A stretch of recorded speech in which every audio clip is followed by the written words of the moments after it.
नमस्कार, मैं हूं बलविंदर शर्मा। करनाल की पहचान में आपका स्वागत है। लाइव हो रहे हैं करनाल के सेक्टर 12 लघु सचिवालय की, जहां पे अभी थोड़ी देर में डीसी उपायुक्त निशांत कुमार यादव और एसपी गंगाराम पुनिया थोड़ी देर में बताएंगे कि क्या शहर में खुला रहने वाला है और क्या बंद रहने वाला है। बहुत से लोगों के सवाल है कि उनकी जो शॉप है वो खुली रहने वाली है या बंद रहने वाली है। वही हम उनसे क्वेश्चन करेंगे कि वो उसको लेकर क्या बताना चाहते हैं। मेरे साथ तस्वीरों में बने रहिए। देखिए, आज आप सब लोगों को मालूम होगा, आज सुबह से यानी 3 तारीख की सुबह से 5 बजे तक तो हमारा जो वीकेंड लॉकडाउन था, सप्तांत लॉकडाउन था, वो था।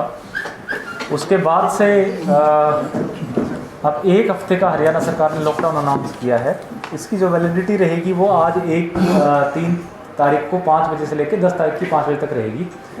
इसमें क्या क्या चीज़ें खुलेंगी, जो चीज़ें मैं बताऊंगा कि ये ओपन है वो खुली हैं, जो इस ऑर्डर में लिखी है। इसके अलावा जो बाकी चीज़ें बच गई वो नेचुरल रूप से स्वाभाविक रूप से बंद रहेंगी।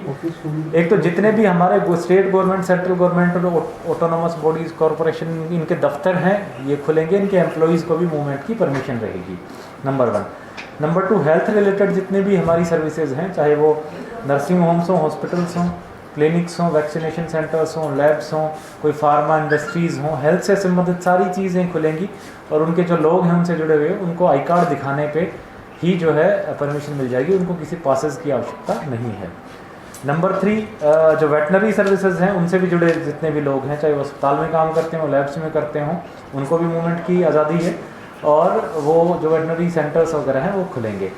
एग्रीकल्चर से रिलेटेड जो चीज़ें हैं, मान लो कोई किसान खेत में जा रहा है, agriculture activity, he is allowed. अगर ट्रैक्टर पे जा रहा है, वैसे जा रहा है, उसको अगर मूवमेंट पास लेना है तो वो सरल हरियाणा पोर्टल जब चालू हो जाएगा, वी आर एक्सपेक्टिंग कि पासेज इशू होने जल्दी शुरू हो जाएंगे, तो वो अपने पासेज ले सकते हैं। बिना पासेज लिए भी अगर कोई अपने फार्म में जा रहा है, ही विल बी अलाउड। इसके बाद जो भी हमारी प्रोक्योरमेंट एजेंसीज़ हैं, उनसे जो फसल खरीद वाले जुड़े हुए लोग हैं, उनकी मूवमेंट अलाउड है। मंडी ऑपरेशंस अलाउड है। और सबसे इम्पोर्टेंट चीज़ है कि जो दुकानें हैं फर्टिलाइजर्स की, खाद की, बीज की, पेस्टिसाइड की, ये खुली रहेंगी, क्योंकि एग्रीकल्चर ऑपरेशन जो है जल्दी शुरू होने वाले हैं अगली फसल के, तो ये दुकानें खुलेंगी। इनसे जुड़े जो लोग हैं वो पोर्टल पे जो बेसिकली दुकान पे काम करते हैं, उनको अपने मूवमेंट के लिए पोर्टल पे पास बनवा सकते हैं। फिशरीज जो है बेसिकली मत्स्य पालन है, उससे जुड़े हुए जो लोग हैं वो भी, उनकी मूवमेंट की आज़ादी रहेगी। पशुपालन, एनिमल हस्बेंड्री से जुड़े हुए जो लोग हैं, जो दूध प्रोड्यूस करते हैं अपने फार्म्स पे, उसके बाद उसको बेचते हैं, उनकी मूवमेंट परमिशन है। जो प्रोसेसिंग प्लांट है, सप्लाई चेन से जुड़े हुए जितने भी लोग हैं, उनको परमिशन है, उनको पास की भी आवश्यकता नहीं है। फाइनेंशियल सेक्टर की मैं बात करूं तो हमारे बैंक की ब्रांच जो निर्धारित समय है उस समय पे ही खुलेंगी, बंद होंगी। और हमारे ATMs भी खुले रहेंगे। बैंक के जितने भी एम्प्लॉयज़ हैं वो कंसर्न बैंक अपना एक परफॉर्मे में लिख के दे कि ये बैंक के लिए काम करता है, तो उस परफॉर्मे में उनकी मूवमेंट अलाउड रहेगी और वो पासेज भी जनरेट करवा सकते हैं अगर जनरेट करवाना चाहते हैं तो। इसके बाद नरेगा के जो काम हैं गाँव में, वो परमिटेड रहेंगे और नरेगा की लेबर जो है उसकी मूवमेंट की भी आज़ादी रहेगी। जहाँ तक मैं स्पेसिफिकली बात करूँ, हमारी जो इसेंशियल आइटम्स हैं, जो सबसे ज़्यादा मैं कहूँगा हमारे जिस पे फोकस है, किराना की दुकानें, शॉप्स हैं, जो किराना शॉप्स जो किराने का सामान बेचती है, ग्रोसरी शॉप जिसको हम कहते हैं बेसिकली। फिर जो हमारे फ्रूट और वेजिटेबल की शॉप्स वगैरह हैं, डेयरी, मिल्क बूथ हैं, poultry, meat, fish, animal feed, इन सब की जो शॉप्स वगैरह हैं ये खुली रहेंगी शाम को 6 बजे तक। इनको हम जो ग्रोसरी शॉप्स को खोलने की परमिशन सरकार ने शाम को 6 बजे तक दी है। उसके बाद अगर कोई होम डिलीवरी करना चाहे तो 10 बजे तक करे, लेकिन जो इनकी शटर ओपन करके जो ओवर द काउंटर सेल है वो 6 बजे तक रिस्ट्रिक्ट करी है। Dairy sir? हाँ, इंक्लूडिंग डेयरी 6 बजे सर? बिल्कुल। डेयरी 10 बजे तक खोल सकते हैं। डेयरी क्योंकि कंज्यूमर दूध की डेयरी 10 बजे? बिल्कुल, एब्सोल्युटली। मिल्क बूथ्स जो डेयरी हैं वो 10 बजे तक खोलें। पोल्ट्री, मीट, फिश ये 10 बजे तक खोलें, लेकिन जो ग्रोसरी शॉप्स है वो 6 बजे तक रहेगी।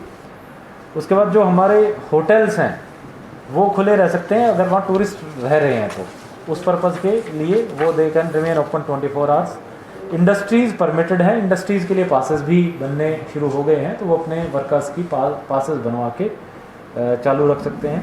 कंस्ट्रक्शन एक्टिविटीज़ अलाउड हैं, तो चाहे प्राइवेट कोई कंस्ट्रक्शन कर रहा हो, सरकारी कंस्ट्रक्शन कर रहा हो, वो अपनी कोई कंस्ट्रक्शन ऑफ, इनफैक्ट वो लिमिटेड है, construction of roads, projects, buildings, industrial buildings, ये जो सारी चीज़ें हैं ये कंस्ट्रक्शन एक्टिविटीज़ अलाउड हैं। प्राइवेट कंस्ट्रक्शन में वो अपने पास के लिए अप्लाई करे, depending upon situation to situation उसको परमिशन दें, तब वो अपने पास के साथ वो मूव कर सकता है। कंस्ट्रक्शन मटेरियल सर साथ में? ट्रांसपोर्टेशन अलाउड है, transportation of construction material is वो भी डिलीवरी अलाउड मटेरियल की शॉप से। इसके बाद अभी मैं पूरी कर दूं, इसके बाद आपका जो ट्रांसपोर्टेशन सर्विसेज की बात करें तो हमारी जो पब्लिक ट्रांसपोर्ट रोडवेज की बसें वो 50% कैपेसिटी के साथ चलेंगी। जो टैक्सी वगैरह है उसमें ड्राइवर के साथ मैक्सिमम 3 लोग बैठ सकते हैं, ऑटो रिक्शा में 2 लोग बैठ सकते हैं, उससे ज़्यादा लोग ना बैठें। सभी तरह के जो एजुकेशनल इंस्टीट्यूशंस हैं, चाहे उसमें कोचिंग सेंटर्स हों, आईलेट सेंटर्स हों, ट्रेनिंग सेंटर्स हों, सारे के सारे बंद रहेंगे। Cinema hall, mall, shopping complex, gym, sports complex, swimming pool, theatres, bar, auditorium सब बंद रहेंगे। शराब के ठेके भी बंद रहेंगे। रिलीजियस प्लेसेस ऑफ वर्शिप जो हैं जो वो सारे बंद रहेंगे। मंदिर, मस्जिद, गुरुद्वारे जो है वहाँ लोग ना बुलाएं, वो बंद रहेंगे। होटल्स, रेस्टोरेंट्स जो हैं बेसिकली, या कोई भी फूड पॉइंट है, फूड कॉर्नर है, वो 10 बजे तक होम डिलीवरी कर सकता है पार्सल। उससे मतलब वो डाइन इन सर्विस ना दे, वहाँ पे बैठ के लोगों को ना खिलाए। रेडी वगैरह वाले जो है वो अलाउ नहीं होंगे, जहाँ पे लोग इकट्ठे होके खाना खाते हैं। अगर कोई रेडी वाला ये क्लेम करता है कि मैं होम डिलीवरी देता हूँ तो वो खोल सकता है, बट मुझे नहीं लगता ऐसा कोई रेडी पर्टिकुलर वाला कोई होगा। बट खाने की चीज़ों की होम डिलीवरी अलाउड है रात को 10 बजे तक, लेकिन वो वहाँ पे लोगों को बुला के खाना वाना नहीं खिला सकते। इसी प्रकार से जो फ्रूट व्रूट की रोड साइड ढाबा हैं, रोड के किनारे जो ढाबे हैं, वो गाड़ियों को आते जाते पैक करके खाना दे सकते हैं, वो वहाँ लोगों को बैठ के ना खिलाएं। टेक अवे अलाउड है। रिसेंटली हाँ टेक अवे अलाउड है। रिसेंटली हमने कुछ विजिट भी करी थी, तो वो जो है टेक अवे दे रहे थे, वो लेकर के लोग जा सकते हैं। Take away is allowed only on the road side dhabas. और जो टी स्टॉल की बात है तो अलाउड है, अगर वो टेक अवे कोई अपना चाय लेकर के साथ में गाड़ी लेकर के जाए तो। फ्यूनरल्स के केस में 20 लोगों की जो यानी अंतिम संस्कार के केस में 20 लोगों की गैदरिंग जो है मैक्सिमम अलाउड है। मैरिज जो फंक्शंस हैं, हमारी शादियों की फंक्शंस, उसकी परमिशन जो है मेरे ऑफिस में, हमारे ऑफिस में सिटी मजिस्ट्रेट के द्वारा दी जाएगी। वो आपको मेल आईडी भी पहले दी हुई है, जैसे पहले मिल रही थी वैसे ही मिलेगी। 6 बजे तक फंक्शंस करना अलाउड है, मैरिज फंक्शंस। इंडोर हॉल्स में 30 की कैपेसिटी के साथ और आउटडोर में 50 की कैपेसिटी के साथ मैक्सिमम, और वो उसी ईमेल आईडी पे अपनी परमिशन अप्लाई करके ले सकते हैं। तो ये प्रावधान है। इसके पिनल प्रोविजंस आपको बताइए, आईपीसी की धारा 188 और डिजास्टर मैनेजमेंट के सेक्शंस के तहत अगर कोई वायलेट करेगा तो उस पर कार्रवाई की जाएगी। आटा चक्की सर, आटा चक्की ग्रोसरी शॉप्स के ही उस पे आएंगी अकॉर्डिंगली, तो वो 6 बजे तक खुली रहेगी। एग्रीकल्चर से रिलेटेड ट्रैक्टर स्पेयर पार्ट की दुकानें हैं वो कब तक खुली रह सकती हैं?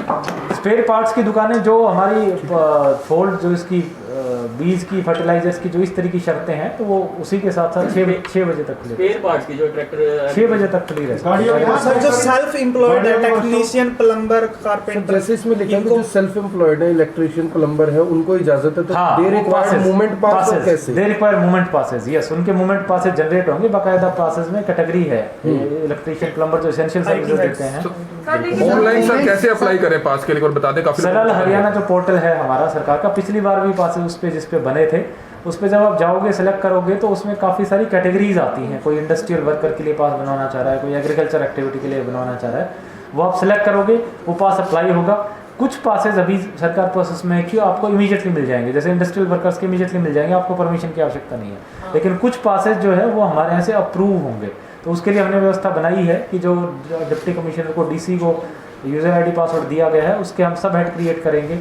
ग्रामीण क्षेत्रों में बीडीओज या बाकी ऑफिसर्स को दिया जाएगा, शहरी क्षेत्रों में नगर पालिका के सचिव या नगर निगम के ईओ वगैरह को पावर दी जाएगी। और कोशिश करेंगे कि विद इन 24 आवर्स, इनफैक्ट अगर 24 घंटे के अंदर अंदर उसने अप्लाई किया या तो पास उसका अप्रूव हो जाएगा, रिजेक्ट हो जाएगा।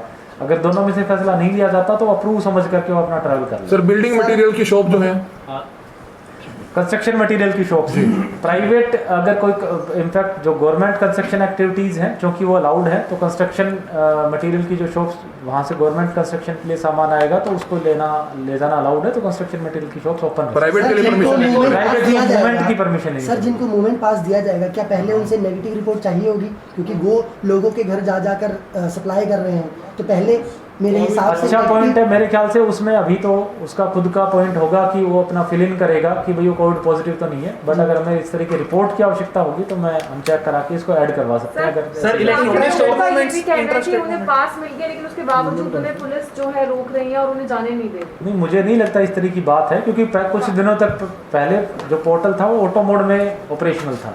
रिवाइज्ड अभी जो पोर्टल है वो अभी लॉन्च किया जा रहा है, इसीलिए आज हमने बहुत ज़्यादा उस पर मूवमेंट पे इन चीज़ों पे सख्ती नहीं रखी थी।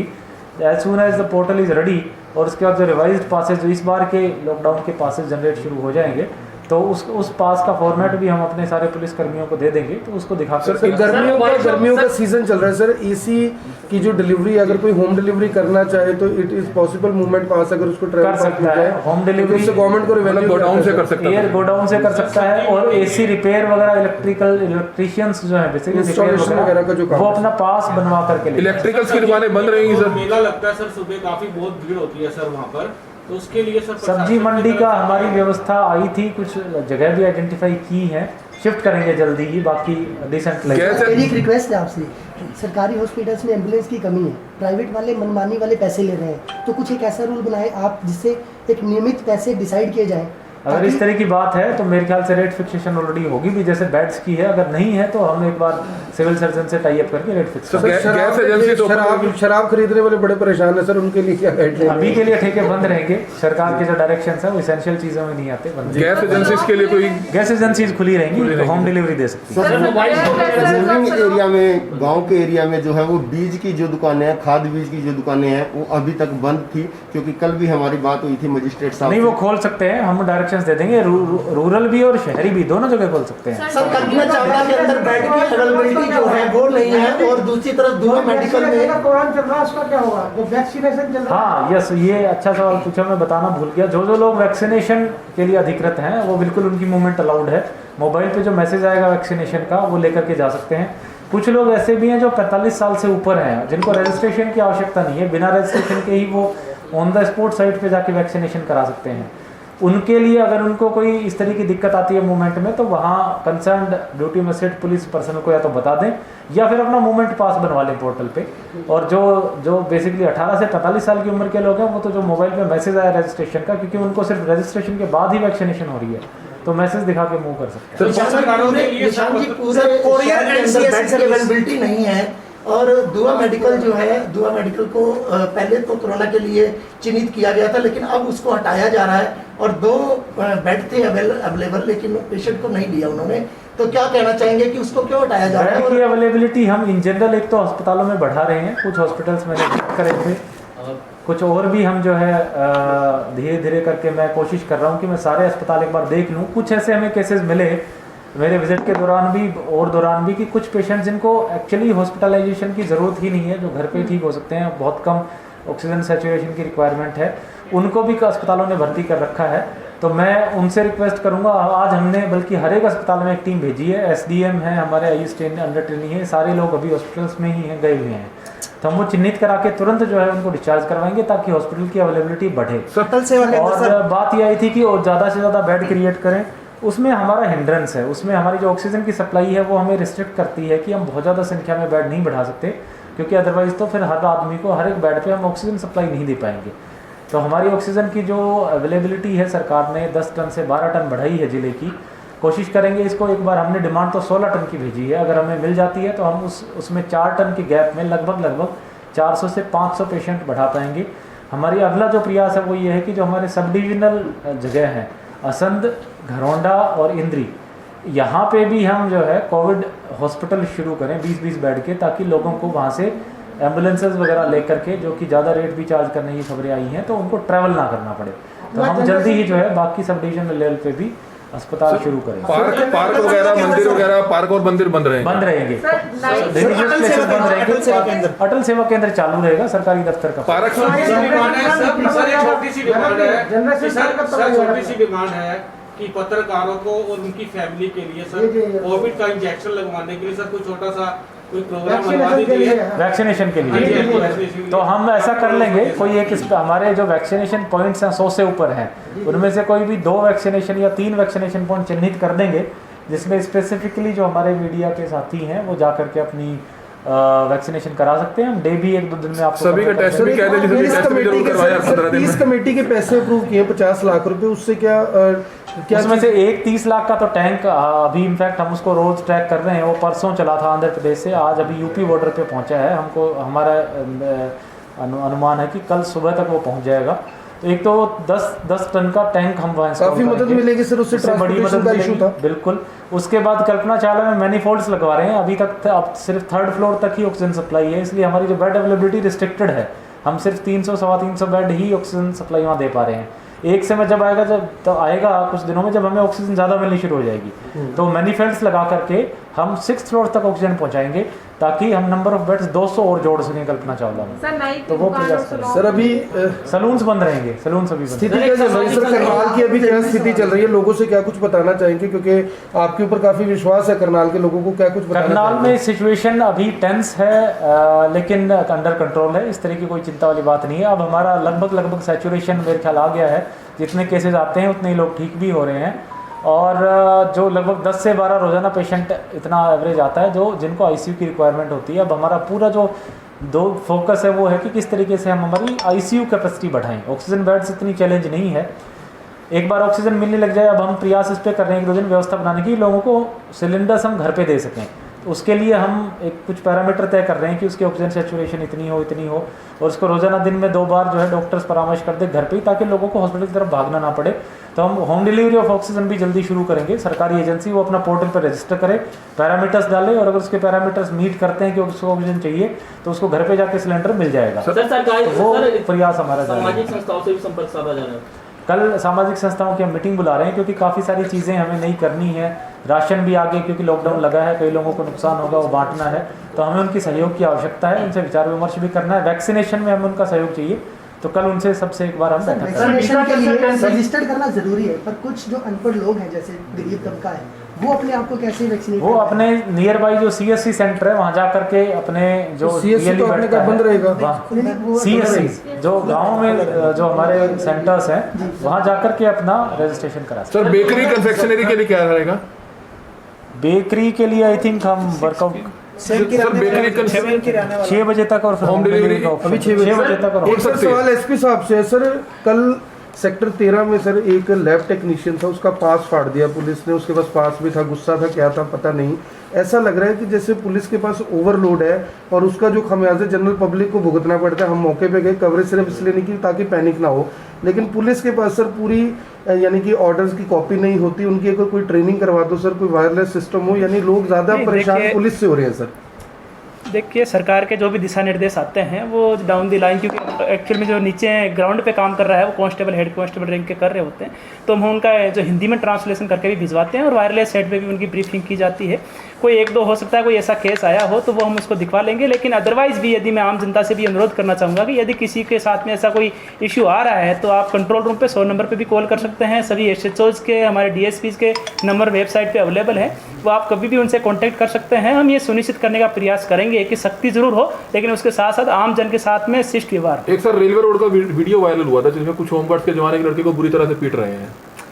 देखिए वो वीडियो हमारे संज्ञान में भी आया था, उसके बाद में चेक करवाया गया तो उनमें आपस में उनकी कहासुनी हुई थी, जिसके बाद में आपस में उनका किसी ने कंप्लेंट उसमें नहीं करी थी। अगर कोई कंप्लेंट हमारे पास आती तो डेफिनेटली उस पर कानूनी कार्रवाई की। सर अकेले व्यक्ति को कार में जाते हुए रोका जाता है तो उसको निजी वाहन भी माना गया है, तो फिर कैसे उसके लिए क्या कहेंगे कि मास्क लगाना जरूरी है उनके लिए? देखिए क्योंकि इसमें इशू ये है कि जब भी व्यक्ति कहीं भी जा रहा है मास्क लगा के जरूर जाए, क्योंकि अल्टीमेटली वो कहीं ना कहीं सार्वजनिक स्थान पे ही जा रहा होता है। तो मेरा सभी लोगों से अनुरोध है कि मास्क का प्रयोग जरूर करें, और व्यक्ति को रोका भी जाता है पुलिस के द्वारा तो जनरल एक पूछताछ की जाती है कि ऐसा तो ना हो कि अनावश्यक रूप से कोई घूम रहा हो। सर गाड़ी के अंदर बैठे हुए अकेले व्यक्ति को भी मास्क लगाना जरूरी है, मतलब वो जब उतरेगा तब तो मास्क लगाएगा सर, जरूरी है। जी मैंने आपको एक सुझाव है सर, मैं सुझाव देना चाहता हूँ, ऐसा हो सकता है मतलब ऑक्सीजन और नॉन कोविड कह रहे हो आप? जी। नॉन कोविड अंडर प्रोसेस है। एक हमारा गायनी का वार्ड कल्पना अपना सिविल हॉस्पिटल में बन रहा है, मेरे ख्याल तैयार भी हो गया होगा, 1-2 दिन में हो जाएगा। उसके बाद हम कुछ वार्ड्स गायनी है, पीड वार्ड है, इनको धीरे धीरे करेंगे शिफ्ट, ताकि हमारा जो कल्पना चावला के जो 550-600 बेड है सारे के सारे हम उसके लिए इस्तेमाल करें। एक सिविल हॉस्पिटल में ऑक्सीजन का प्लांट लग रहा है, वो लगा हुआ था, उसकी कमीशनिंग ड्यू थी, तो वो हम टीम अपनी लगा करके उसको काम करा रहे हैं। कल तक वो चालू हो सर गर्मियों के खड़े हैं जो सिविल वर्दी में है और वो ये नहीं पता कि पुलिस वाले हैं कौन है, उसके बारे में सर क्या कहें? क्या वापस रिपीट करना एक बार? सर कुछ आदमी ऐसे है पुलिस के बीच में खड़े हैं, वो डंडा लिए खड़े हैं, वो पुलिस वालों को देखिए कोई RSO के व्यक्ति होंगे, लेकिन कोई भी पुलिसकर्मी सादी वर्दी में तैनात नहीं होगा। जो भी पुलिसकर्मी ड्यूटी पे तैनात है ग्राउंड पे वो हमेशा यूनिफॉर्म में होंगे। डीसी साहब, गर्मियों के है दिन और ऐसे में कई बार देखा जाता है कि इलेक्ट्रिकल सामान की जरूरत होती है, कहीं कुछ सड़ गया गांव के लोगों को, तो क्या इलेक्ट्रिकल शॉप्स हम अलाउ कर देंगे, वो खुली रहेंगी, 6 बजे तक खोल सकते हैं। हाईवे के जो ढाबा हैं उनके लिए 10 बजे तक टेक अवे है। टेक अवे 10 बजे। Vaccination door to door possible हो सकती है? अभी नहीं, क्योंकि उसमें आधे घंटे पेशेंट को ऑब्जर्वेशन के लिए की जरूरत होती है, जहाँ पे डॉक्टर्स का होना जरूरी है। तो संभव नहीं है कि हर घर पे जाके डॉक्टर वेट करे आधे घंटे, तो इसलिए गोल्ड मंडी में होलसेलर्स के शॉप्स हैं, उनको सामान लाने में गाड़ियाँ आनी होती है, उनका कुछ समय गाड़ियों की मूवमेंट का कोई दिक्कत नहीं है, गाड़ियाँ सामान की गाड़ियाँ बिल्कुल नोटिफिकेशन लेकर के पोर्टल पे। एक छोटा सा सवाल। तस्वीरें देख रहे थे करनाल के सेक्टर 12 लोक सचिवालय की, जहां पे उपायुक्त निशांत कुमार यादव और एसपी गंगाराम पुनिया ने प्रेस वार्ता के माध्यम से ये बताया कि जो किराने की शॉप है वो शाम 6 बजे तक खुली रह सकती हैं। जो बहुत से लोगों का ये सवाल था एक किराना शॉप को लेकर। आपको बता दें, किराना शॉप है जो 6 बजे तक खुली रहने वाली है, वाइन शॉप बंद रहने वाली है, और भी बहुत सी जानकारियाँ हैं। वीडियो को ज़्यादा से ज़्यादा शेयर ज़रूर कीजिएगा ताकि जो लोग इस उपस्थित नहीं है उन तक भी ये जरूर सवाल पहुंच जाए कि क्या चीज़ खुले रहने वाली है और क्या चीज़ बंद रहने वाली है। हमारे साथ तस्वीरों में बने रहिएगा।